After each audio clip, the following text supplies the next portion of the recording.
जी, आज के लेक्चर का आगाज़ करते हैं। सबसे पहले प्रीवियस लेक्चर में से कोई क्वेश्चन पूछना चाहते हो तो पूछ लीजिए। Question 12।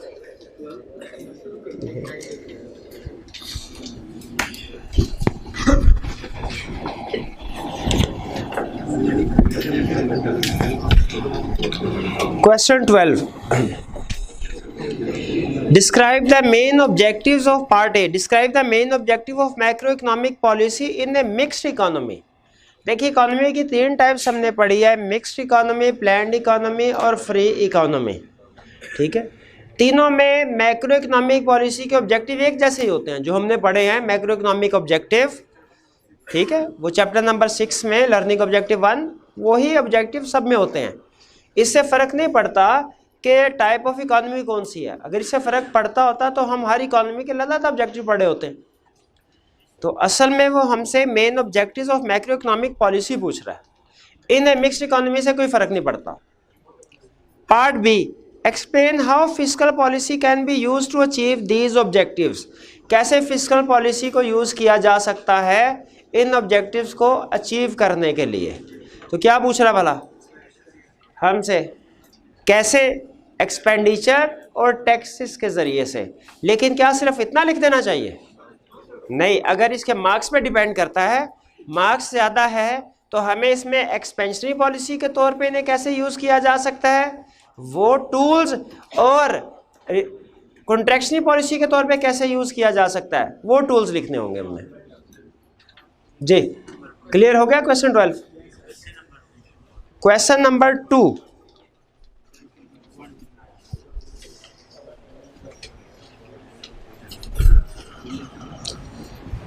alongside the benefits of economic growth, certain costs are also associated with it.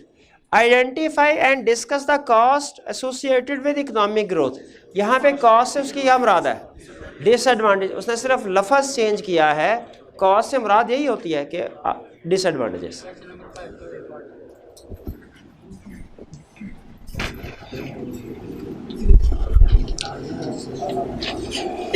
Question 5 का part A, explain the features of an economy in a recession. Recession में इकोनॉमी के फीचर्स क्या होंगे? वो ऊपर के level of GDP, employment, utilisation resources, ये सारे डिक्रीजिंग ट्रेंड में होंगे। ये रिसेशन के फीचर्स हैं। जो लेफ्ट साइड पे है ये सारे फीचर्स हैं, इन यही फीचर्स लिखने हैं, लेकिन इनके साथ लफ्ज़ ऐड करना है आपने डिक्रीजिंग। पार्ट जो बी है, क्वेश्चन कौन सा पूछा था आपने? 5। Part B, sorry, explain the economic session and what might cause a subsequent recovery. Subsequent recovery किस वजह से हो सकती है? ठीक है, रिसेशन है, इसमें सब्सिक्वेंट रिकवरी हो सकती है। वो किस वजह से? गवर्नमेंट की एक्सपेंशनरी पॉलिसीज़ की वजह से। गवर्नमेंट की एक्सपेंशनरी पॉलिसीज़ की वजह से। मार्क्स के लिहाज से उसमें हम एक्सपेंशनरी पॉलिसीज़ को डिस्कस कर देंगे। हाँ, मॉनेटरी पॉलिसी भी हो सकती है रीज़न, लेकिन चूँकि मॉनेटरी पॉलिसी अभी हमने नहीं पढ़ा तो वो यहाँ पे मैं डिस्कस नहीं कर रहा। क्लियर हो गया? 5 का ए पार्ट मेरे भाई किन्होंने पूछा था, क्लियर हो गया? और तो कोई क्वेश्चन नहीं? जी जी मेरे भाई, कोई क्वेश्चन नहीं? अच्छा, और कोई क्वेश्चन? क्वेश्चन 9, अच्छा 9 का है, ठीक है। चलिए जी, मैक्रो इकोनॉमिक ऑब्जेक्टिव्स हमने पढ़े। अगर इकोनॉमी रिसेशन में है, गवर्नमेंट को कोशिश करनी चाहिए कि इकोनॉमी रिसेशन से बाहर निकले। गवर्नमेंट कैसे कोशिश करती है? फिस्कल पॉलिसी के ज़रिए से। फिस्कल पॉलिसी में 2 तरह की पॉलिसीज़ हैं, एक्सपेंशनरी पॉलिसीज़, कॉन्ट्रैक्शनरी पॉलिसीज़। ज़्यादातर कंट्रीज़ चूँकि रिसेशन को फेस कर रही होती हैं, इसीलिए प्रैक्टिकली ज़्यादा जो चीज़ें यूज़ होती हैं, पॉलिसी यूज़ होती है, वो एक्सपेंशनरी पॉलिसी है। लेकिन एग्ज़ाम में वो कोई भी क्वेश्चन पूछ सकता है, एक्सपेंशनरी पॉलिसीज़ का भी पूछ सकता है और कॉन्ट्रैक्शनरी पॉलिसीज़ का भी। अब आपको लिंक करवाना है कंसेप्ट कैसे मैक्रो इकोनॉमिक्स में एक दूसरे से जुड़े हुए हैं। हमने ये पढ़ा चैप्टर 6 में जीडीपी की कैलकुलेशन, फिर नेशनल इक्विलिब्रियम पढ़ा हमने, क्या होगा macro economic equilibrium. Macro economic equilibrium कैसे चेंज हो सकता है ये हमने पढ़ा एग्रीगेट डिमांड और एग्रीगेट सप्लाई से। एग्रीगेट डिमांड इंक्रीज डिक्रीज कौन कर सकता है? गवर्नमेंट। गवर्नमेंट कैसे एग्रीगेट डिमांड को इन्फ्लुएंस कर सकती है? फिस्कल पॉलिसी और मॉनेटरी पॉलिसी से। हम अभी कौन सी पॉलिसी पढ़ रहे हैं? Fiscal policy. फिस्कल पॉलिसी में गवर्नमेंट क्या करती है, कौन से टूल्स यूज करती है? एक्सपेंडिचर, टैक्सेस, दो टैक्सेस और एक्सपेंडिचर। हमारा इस यहाँ तक हमने पढ़ा कल के लेक्चर में। इस चैप्टर में नेक्स्ट टॉपिक और जो हमारा नेक्स्ट चैप्टर होगा वो गवर्नमेंट के फिस्कल पॉलिसी के इन्हीं दो टूल्स के ऊपर डिटेल डिस्कशन है। गवर्नमेंट की फिस्कल पॉलिसी के टूल्स कौन से हैं? दो, टैक्स और गवर्नमेंट एक्सपेंडिचर। हमारे जो नेक्स्ट इस चैप्टर का ये रिमेनिंग चैप्टर और इसके बाद जो ये रिमेनिंग चैप्टर है टैक्स सिस्टम के ऊपर, इसकी डिटेल डिस्कशन। और इसके बाद जो नेक्स्ट चैप्टर है वो गवर्नमेंट एक्सपेंडिचर की डिस्कशन करेंगे हम उसमें। यानी अब आगे फर्दर हम चैप्टर जो हैं 2 चैप्टर्स वो किस चीज़ के ऊपर पढ़ रहे होंगे? गवर्नमेंट की फिस्कल पॉलिसी के इन्हीं 2 टूल्स की डिटेल डिस्कशन। आज के लेक्चर में किस टूल को पढ़ना है हमने? टैक्स को। कल के लेक्चर में हम गवर्नमेंट एक्सपेंडिचर को पढ़ेंगे। टैक्स के बारे में सुनिए। सबसे पहले हमें टैक्स तो आपको वैसे पता है ना कि गवर्नमेंट जो पैसे बिला वजह हमसे ले लेती है, बिला वजह हमसे ले वो टैक्स है। और लेकिन गवर्नमेंट बिला वजह कुछ पैसे देती भी है हमें, या बेनिफिट्स देती है, सर्विसेज देती है, वो ट्रांसफर पेमेंट्स भी होते हैं। अच्छा, टैक्स सिस्टम के बारे में हमें वो गाइड करना चाह रहा है। टैक्स सिस्टम होता क्या है? सबसे पहले 2 कंसेप्ट, टैक्स सिस्टम के फंक्शंस क्या हैं और टैक्स सिस्टम के कैरेक्टरिस्टिक्स क्या हैं। टैक्स सिस्टम के फंक्शंस क्या हैं, टैक्स सिस्टम के करेक्ट, यानी फंक्शन में हम क्या सीखेंगे? टैक्स लगाने के मकसद क्या है, किस काम आता है टैक्स। फंक्शंस का मतलब टैक्स लगाने के मकसद क्या है, क्या टैक्स क्या काम करता है, फंक्शन ऑफ टैक्स, टैक्स क्या काम करता है। कैरेक्टरिस्टिक्स ऑफ टैक्स का मतलब क्या है कि एक टैक्स सिस्टम, अच्छे टैक्स सिस्टम में क्या खसूसियात होनी चाहिए। सबसे बड़ी खसूसियत हमसे पूछे तो ये होनी चाहिए कि उसे होना ही नहीं चाहिए, होना ही नहीं चाहिए। लेकिन वो कहते हैं नहीं नहीं ये नहीं, ये कैरेक्टरिस्टिक्स नहीं, कोई और कैरेक्टरिस्टिक्स बताएं। हम कहेंगे ठीक है, कोई और कैरेक्टरिस्टिक्स बता देते हैं अच्छे टैक्स सिस्टम की। तो पहले कंसेप्ट क्या पढ़ना है हमने? टैक्स सिस्टम के फंक्शंस, कैरेक्टरिस्टिक्स। फंक्शंस का मतलब क्या है कि टैक्स सिस्टम क्या काम करता है, उसके मकसद क्या है। कहता है पहला fiscal objective, fiscal function. Fiscal function का मतलब क्या है? टैक्स को फिस्कल पॉलिसी के टूल्स पे भी यूज किया जा सकता है।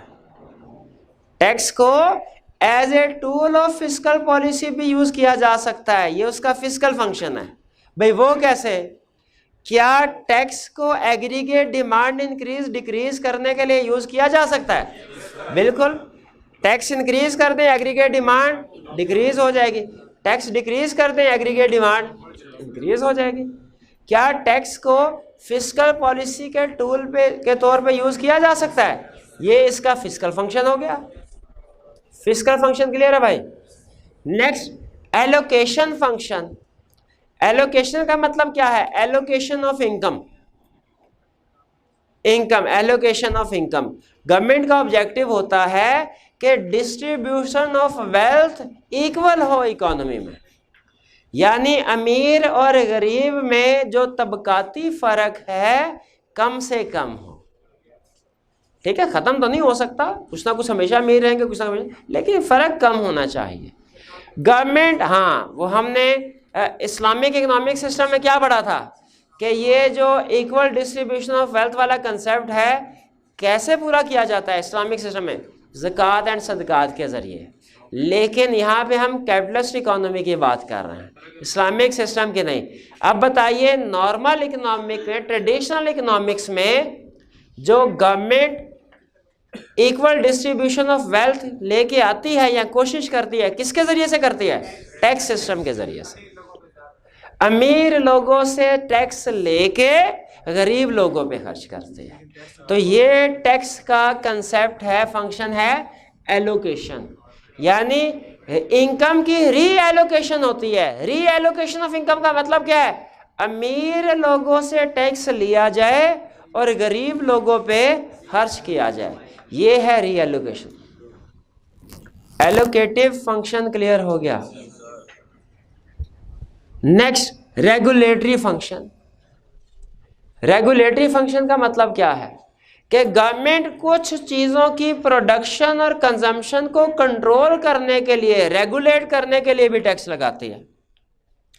जैसे अगर गवर्नमेंट चाहती हो कि सिगरेट जो है नुकसानदेह है ओवरऑल सोसाइटी के लिए, इसकी कंजम्पशन प्रोडक्शन कम होनी चाहिए, तो गवर्नमेंट कैसे कम कर सकती है इसकी? टैक्स बढ़ा के, टैक्स ज़्यादा करके। और अगर गवर्नमेंट ये चाहती है कि लोग ज़्यादा से ज़्यादा पार्क्स में जाएं, सैरो तफरी करें ताकि इनकी सेहत बेहतर हो, तो गवर्नमेंट क्या कर सकती है? सब्सिडीज़ दे सकती है कि पार्क एंट्री पे कोई टिकट फीस नहीं है और उसमें पार्किंग भी फ्री है। ये सब्सिडीज़ ही होती है ना, सब्सिडीज़। तो गवर्नमेंट रेगुलेटरी फंक्शन का मतलब क्या है? कि गवर्नमेंट रेगुलेट करेगी कुछ चीज़ों की प्रोडक्शन या कंजम्पशन को। जिस चीज़ की प्रोडक्शन या कंजम्पशन बढ़ानी हो, इनकरेज करना हो, टैक्स कम, और जिसको डिस्करेज करना हो, टैक्स ज़्यादा। क्लियर? और फिर कहता है इसे इंसेंटिव के तौर पे भी यूज़ किया। सोसाइटी में कुछ लोग ऐसे होते हैं जो हाई अचीवर्स होते हैं, ठीक है, जो मुल्क और कौम के लिए बहुत सी खिदमात सर अंजाम देते हैं, उनको एक इंसेंटिव के तौर पे टैक्स माफ़ कर दिया जाता है सारे, ठीक है। जैसे किसी ज़माने जब हम स्टूडेंट होते थे 15-20 साल पहले, टीचर्स को कोई 75% टैक्स माफ़ होता था। अब उन्होंने कहा नहीं, हाँ अब 40% भी नहीं, अब तो ज़ीरो। अब मेरा नहीं ख्याल टीचर को टैक्स माफ़ है, ठीक, टीचर जी, हाँ।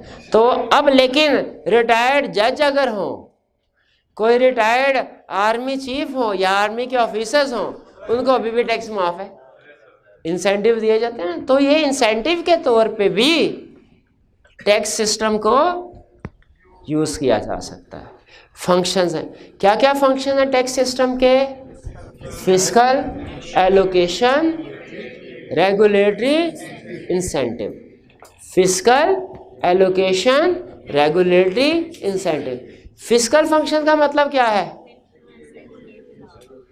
फिस्कल फंक्शन का मतलब क्या है कि गवर्नमेंट फिस्कल पॉलिसी के टूल के तौर पे यूज करती है टैक्स को, यानी एग्रीगेट डिमांड इंक्रीज डिक्रीज करने के लिए। और रेगुलेटरी एलोकेटिव फंक्शन का, एलोकेशन फंक्शन का मतलब क्या है कि री एलोकेशन ऑफ इनकम, यानी अमीरों से ज्यादा टैक्स लेके गरीबों पे खर्च करे, इससे इनकम का फ्लो मुतवाजन रहेगा। रेगुलेटरी फंक्शन क्या है? कुछ चीज़ों की प्रोडक्शन कंजम्पशन को इनकरेज करना है, उन पे टैक्स रेट कम कर दिए जाएंगे। कुछ को डिस्करेज करना है, टैक्स रेट ज़्यादा कर दिए जाएंगे। इंसेंटिव, सोसाइटी के कुछ ऐसे लोग जिन्होंने कोई नेशनल अचीवमेंट्स की हों, उनको टैक्स में एग्जेम्पशंस या रिडक्शन दी जाते हैं। अब आते हैं कैरेक्टरिस्टिक्स। टैक्स सिस्टम में एफिशिएंसी भी होनी चाहिए, इक्विटेबल भी होना चाहिए, बेनिफिट प्रिंसिपल भी होना चाहिए। टैक्स सिस्टम में क्या क्या होना चाहिए? एफिशिएंसी भी होनी चाहिए, इक्विटेबल भी होना चाहिए, बेनिफिट प्रिंसिपल भी होना। एफिशिएंसी का मतलब क्या है? एफिशिएंसी के दो मतलब है। पहला मतलब ये, टैक्स सिस्टम ऐसा होना चाहिए कि आपकी इकोनॉमिक एक्टिविटीज को डिस्करेज ना करे। कल हमने ये पढ़ा था कंसेप्ट कि अगर टैक्स रेट ज़्यादा कर दें तो इससे हो सकता है लोग इकोनॉमिक एक्टिविटीज़ अर्न करना छोड़ दें, काम करना छोड़ दें, प्रोडक्टिविटी कम हो जाती है। एक तो टैक्स सिस्टम में टैक्स लगाने से इकोनॉमिक एक्टिविटी डिस्टर्ब नहीं होनी चाहिए, पहला सूत्र। इसी में दूसरा पॉइंट ये है एफिशिएंट टैक्स सिस्टम को एफिशिएंट होने का मतलब ये है कॉस्ट ऑफ कलेक्शन लो होनी चाहिए।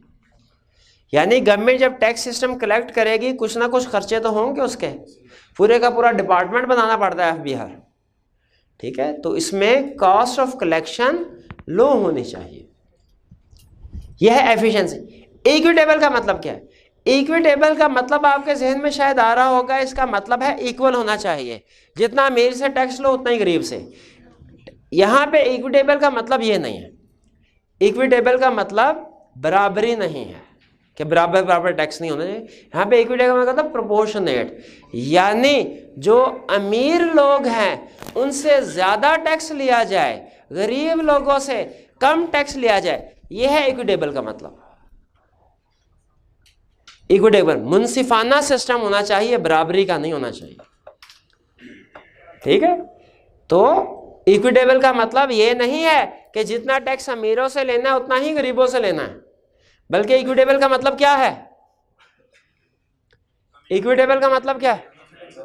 अमीर से टैक्स ज्यादा लेना है, गरीब से टैक्स कम लेना है। फिर बेनिफिट प्रिंसिपल, बेनिफिट प्रिंसिपल का मतलब क्या है कि ऐसा करो कराची से सारा टैक्स लो और सारे का सारा लगा दो पिशावर पे, ऐसे होना चाहिए।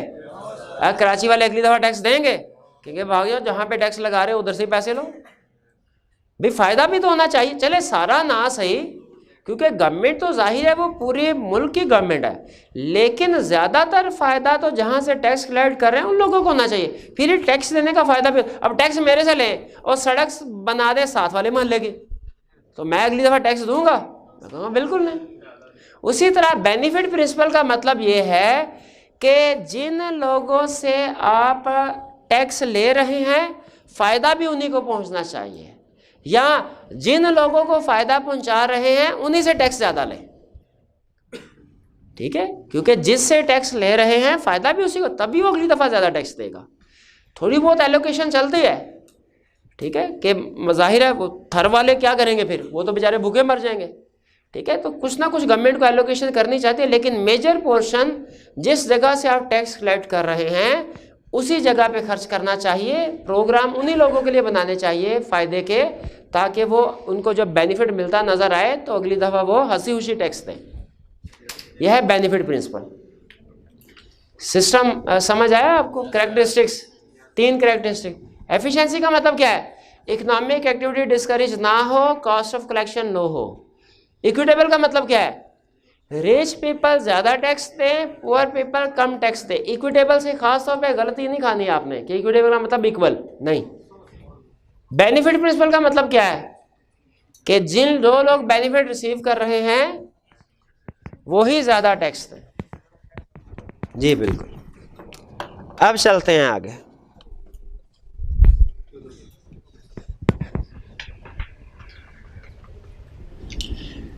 नेक्स्ट कंसेप्ट हम स्टडी करने जा रहे हैं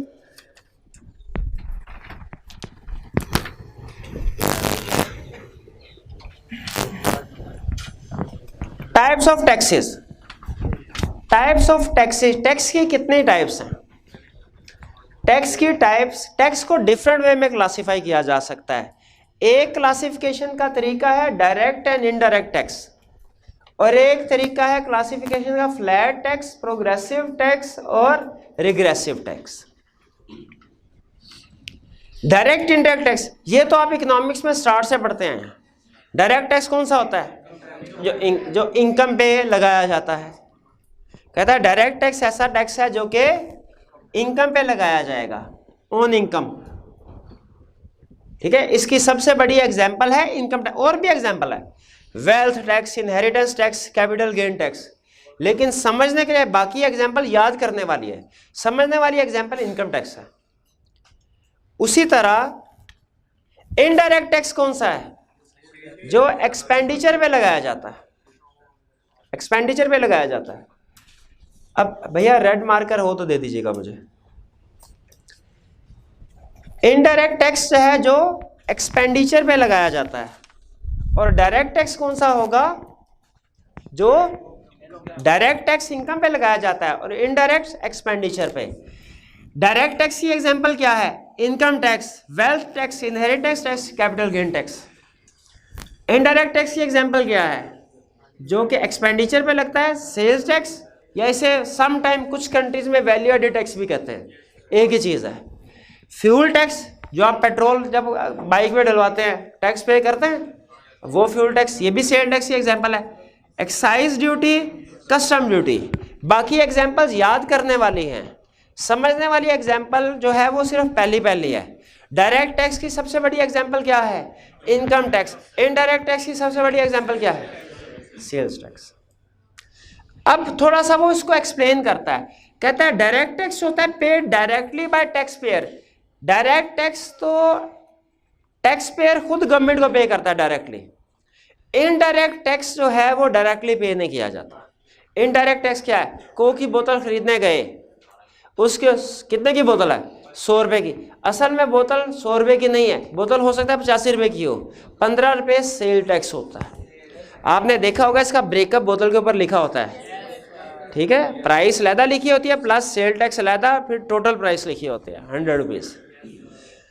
अब असल में टैक्स पे कर रहे हैं हम, लेकिन हम डायरेक्ट गवर्नमेंट को पे नहीं कर रहे।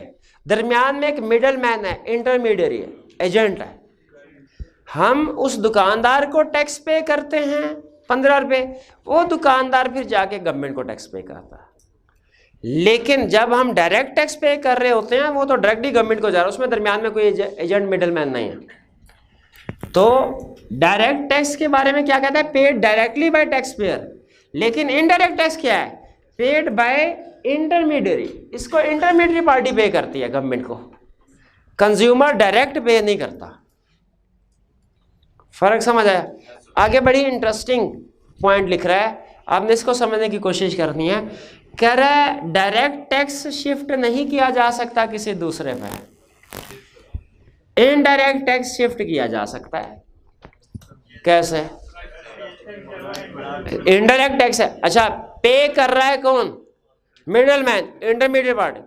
वो शिफ्ट किस पे कर रहा है? एंड कंज्यूमर पे।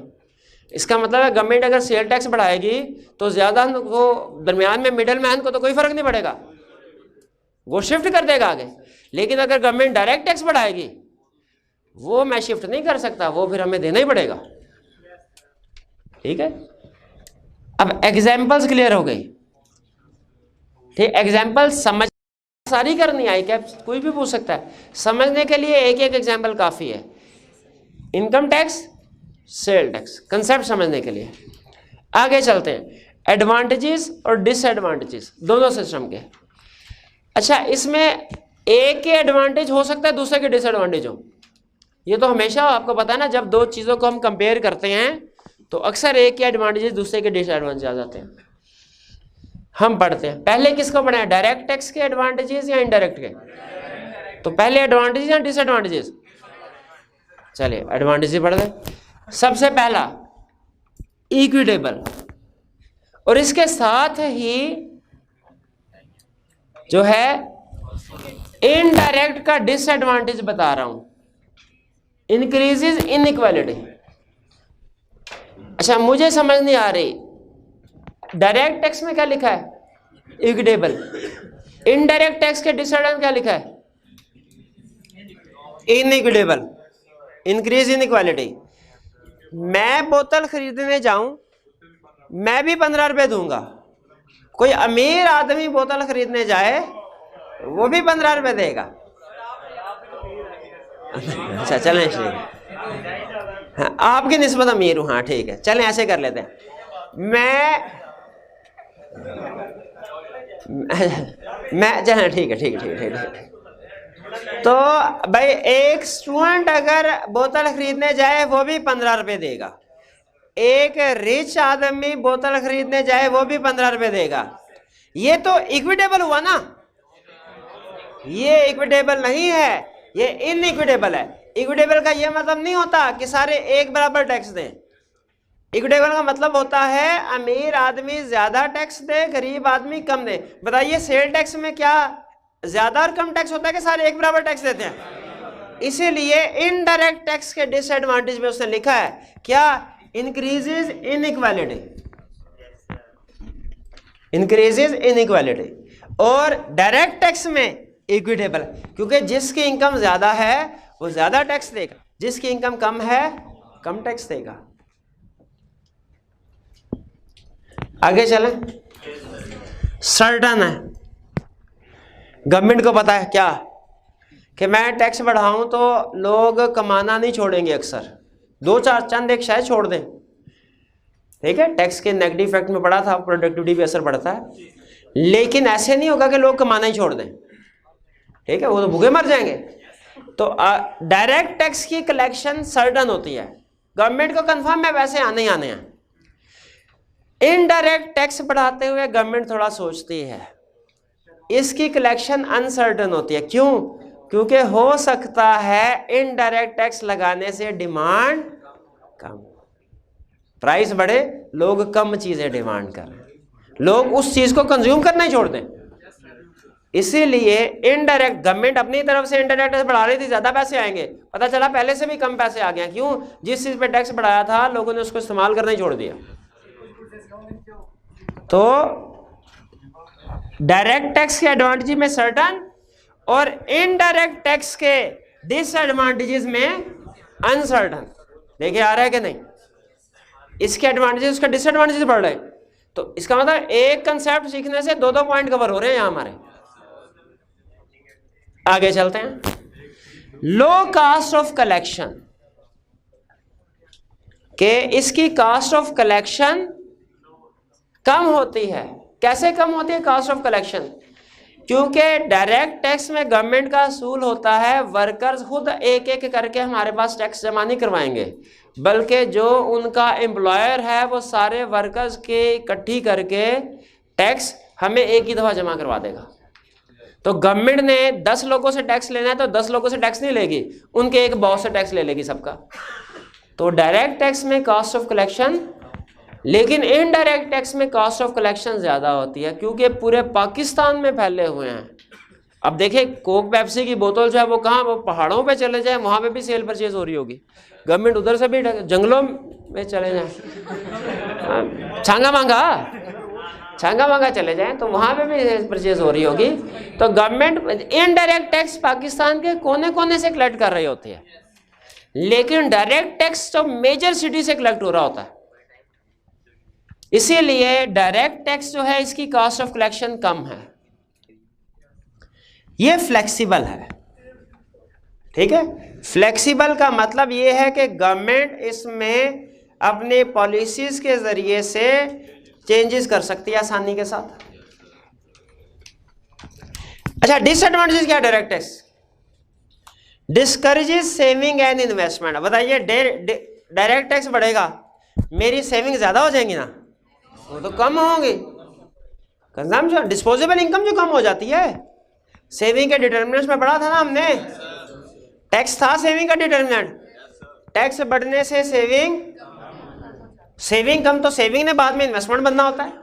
जब हम सेविंग कम करेंगे, बैंक में कम पैसे जमा करवाएंगे, कंपनी वाले भी बैंक से कम लोन ले सकेंगे। तो डिस्करेज सेविंग एंड इन्वेस्टमेंट। फिर possible to evade, possible tax चोरी करना पॉसिबल हो जाता है। कैसे पॉसिबल है? ठीक है, आप एफबीआर वालों के साथ, दूसरे जो लोग हैं, या किसी टैक्स के एक्सपर्ट बंदे के साथ बात कर लें। और टैक्स चोरी अक्सर आपने देखा होगा, वो करोड़ों रुपया कमा रहे होते हैं, टैक्स कितना दिया? 12,000 15,000, ठीक है। वो खबर टीवी पे आती होती है, आप भी देखते होंगे कि जो MPs MNA वगैरह है उनकी करोड़ों की जो है उनकी असासाजात होते हैं, और टैक्स कितने दे रहे होते हैं? चंद हजार, उनसे ज्यादा टैक्स हम दे देते हैं। Possible to wait. फिर अनपॉपुलर, ये बदनाम है डायरेक्ट टैक्स, क्योंकि इनडायरेक्ट टैक्स जब आप दे रहे होते हैं आपको पता भी नहीं चलता इनडायरेक्ट टैक्स दे रहे हैं। इनडायरेक्ट टैक्स चुप चुप कलेक्ट हो जाता है, डायरेक्ट टैक्स देते हुए पता चल रहा होता है मेरी सैलरी डिसाइड हुई थी 1,000 रुपया, मुझे मिल रहे हैं 900 रुपया, ये 100 रुपया गवर्नमेंट लेके जा रही है, ठीक है। फिर हम हर दूसरे दिन कहते हैं टैक्स इतना ले लेते हैं और हमारे घर में पानी नहीं आता, लाइट चली जाती है, वो 6-6 घंटे लाइट नहीं आती, ठीक है। तो डायरेक्ट टैक्स जो है ये अनपॉपुलर है, अनपॉपुलर। क्लियर हो गया। Advantages disadvantages. एडवांटेजेस क्या है डायरेक्ट टैक्स के? इक्विटेबल है, अमीरों से ज्यादा गरीबों से कम लिया जाता है इनकम के लिहाज से। सर्टन है, गवर्नमेंट को कंफर्म है जरूर कलेक्शन होगी। कॉस्ट ऑफ कलेक्शन लो है, चंद एक पॉइंट से कलेक्ट किया जाता है। फ्लेक्सिबल है, गवर्नमेंट चेंजेस कर सकती है। डिसएडवांटेजेस, डिस्करेज करता है direct tax saving investment. Direct tax ज्यादा होगा, सेविंग डिस्पोजेबल इनकम कम हो जाएगी, कम सेविंग होगी।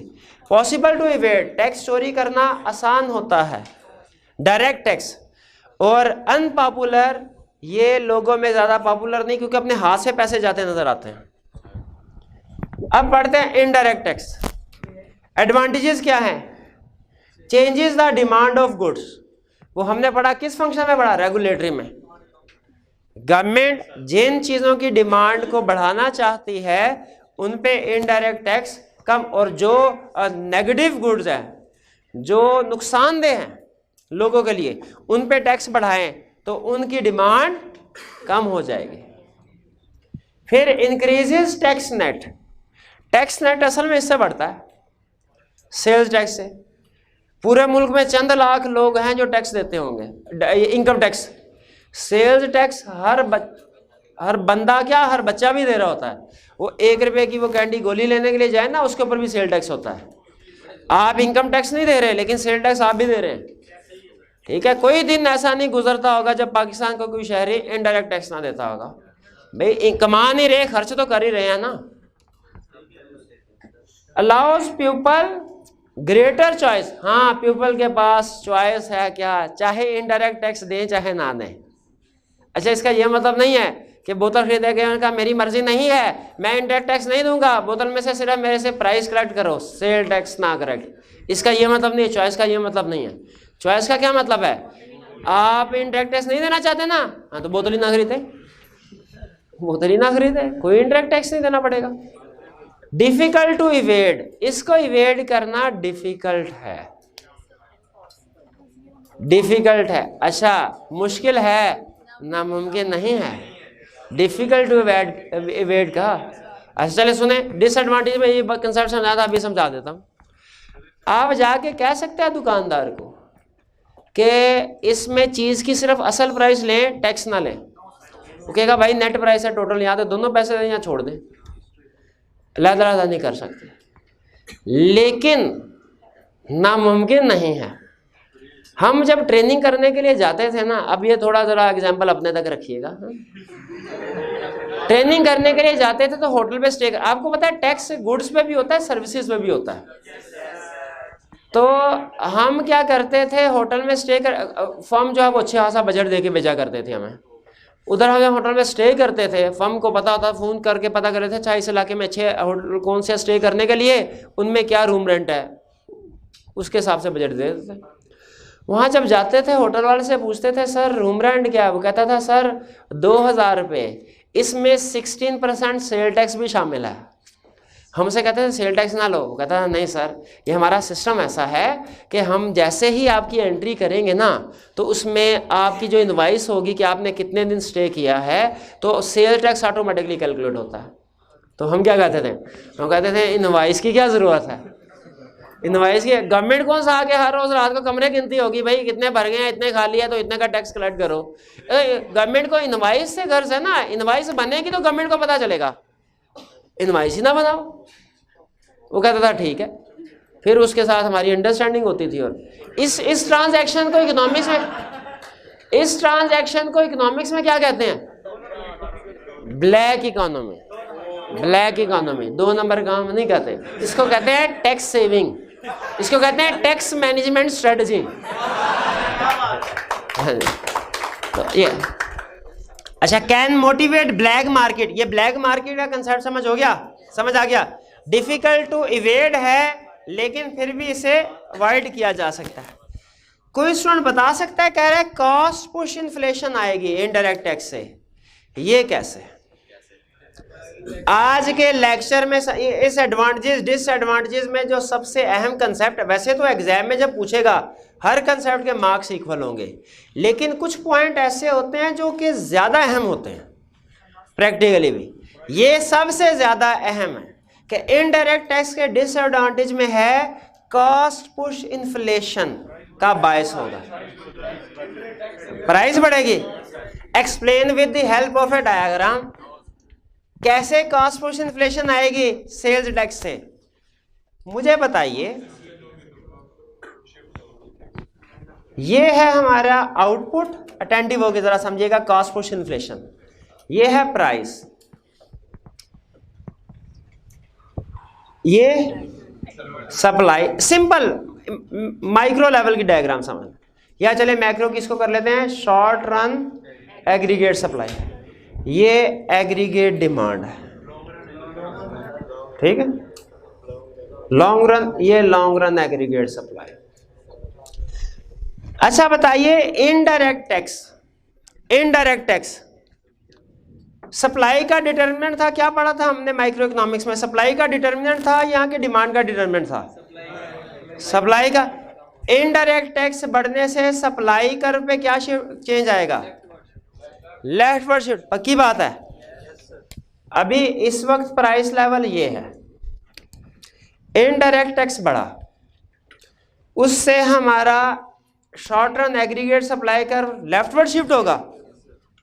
Short run aggregate supply 1। अब आउटपुट कितनी हो जाएगी? ये। और प्राइस लेवल क्या? प्राइस लेवल बढ़ गए। प्राइस लेवल बढ़ने को ही तो हम इन्फ्लेशन कहते हैं। इन्फ्लेशन हुई किस वजह से? एग्रीगेट सप्लाई कर्व के लेफ्टवर्ड शिफ्ट होने की वजह से। और एग्रीगेट सप्लाई के लेफ्टवर्ड शिफ्ट होने की रीजन क्या थी? उसकी कॉस्ट बढ़ गई। ये भी इन्फ्लेशन है, इसको कहते हैं कॉस्ट पुश इन्फ्लेशन। इसको क्या कहते हैं? जो किस वजह से राइज होती है? सप्लाई के लेफ्टवर्ड शिफ्ट होने की वजह से, due to increase in price, due to increase in due to increase in taxes. ये है कॉस्ट पुश इन्फ्लेशन। एक ये समझ आया कंसेप्ट? एक और क्वेश्चन पूछूं। अच्छा, अगर ये कॉस्ट पुश इन्फ्लेशन है तो कोई डिमांड पुल इन्फ्लेशन भी होगी? डिमांड पुल इन्फ्लेशन किस वजह से होगी? एग्रीगेट डिमांड के बढ़ने की वजह से या कम होने की वजह से? बढ़ने की वजह से। शाबाश। तो इन्फ्लेशन की दो टाइप्स हैं, एक जो सप्लाई की वजह से है और दूसरी जो सप्लाई की वजह से है उसका क्या नाम है? Cost push inflation. जो डिमांड की वजह से है उसका क्या नाम है? डिमांड पुल इन्फ्लेशन। जी, ये एडवांटेजेस डिसएडवांटेजेस समझ आए? चलिए, अब नेक्स्ट कंसेप्ट हमारा सिंपल है। टैक्स की एक तो टाइप है ना डायरेक्ट इनडायरेक्ट टैक्स, ज्यादातर इकोनॉमिक्स में यही यूज होते हैं। लेकिन एक और टाइप भी है, फ्लैट, प्रोग्रेसिव, रिग्रेसिव। अगर हमारी इनकम बढ़े टैक्स बढ़ेगा, ये कंसेप्ट नहीं है। टैक्स तो हमेशा बढ़ेगा। असल चीज ये है कि टैक्स रेट पे क्या फर्क पड़ेगा। अगर इनकम बढ़ने से टैक्स रेट सेम रहे, टैक्स रेट, टैक्स नहीं कह रहा, टैक्स रेट सेम रहे, इनकम बढ़ने से टैक्स रेट सेम रहे, तो हम कहेंगे फ्लैट टैक्स सिस्टम। अगर इनकम बढ़ने से टैक्स रेट अप हो जाए, टैक्स रेट, टैक्स नहीं करा, टैक्स रेट अप हो जाए, तो फिर कौन सा? प्रोग्रेसिव। और अगर इनकम बढ़ने से टैक्स रेट डाउन हो जाए, समझ आया? यही कंसेप्ट था, लेकिन अभी खत्म नहीं हुआ। Explain with the help of a schedule. Explain with the help of a, फर्ज कीजिए हमारा एक कंज्यूमर है, हमारा इंडिविजुअल मिस्टर है, उसकी इनकम है 1000, टैक्स है 100। वो कहता है 3 सिचुएशन दे रहा हूं, अगर इनकम बढ़ के 2000 हो जाए, पहली सिचुएशन, और टैक्स ये हो जाए। दूसरी सिचुएशन, इनकम बढ़ के 2000 हुई, टैक्स ये। तीसरी सिचुएशन, इनकम बढ़ के 2000 हुई और टैक्स ये। एक चीज नोट करें, इनकम बढ़ रही है, टैक्स तीनों केसेस में बढ़ रहा है। तो टैक्स तीनों केसेस में बढ़ रहा है, तो क्या इसका मतलब है ये तीनों केसेस जो हैं प्रोग्रेसिव के हैं? नहीं, कंसेप्ट ये नहीं है इनकम बढ़ने से टैक्स बढ़ रहा है कि नहीं, टैक्स रेट बढ़ रहा है कि नहीं। ओरिजिनली टैक्स रेट कितना है? ओरिजिनली टैक्स रेट कितना है? 10%।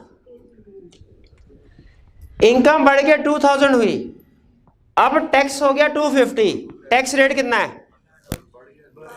कितना हो गया, कैलकुलेशन करें। 12.5%। कौन सा सिस्टम है? प्रोग्रेसिव। ये कौन सा है? प्रोग्रेसिव। इनकम बढ़ के 2000 हुई, टैक्स बढ़ के 200 होया, कितने परसेंट? कितना हो गया? ये कौन सा हो गया? अगर इनकम के बढ़ने से टैक्स रेट उतना ही हो, फ्लैट।